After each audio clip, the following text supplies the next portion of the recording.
শুভ সকাল বন্ধুরা।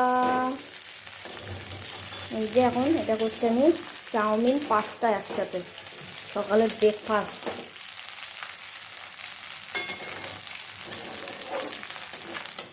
দেখতে কিন্তু দারুণ হয়েছে, কালারফুল কালারফুল।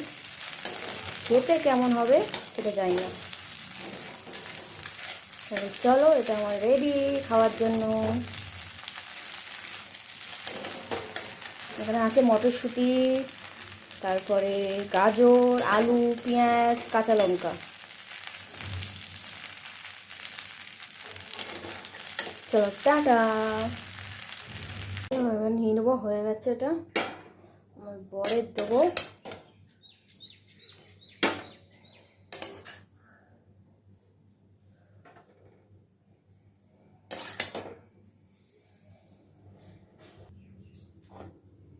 যে আমার এটা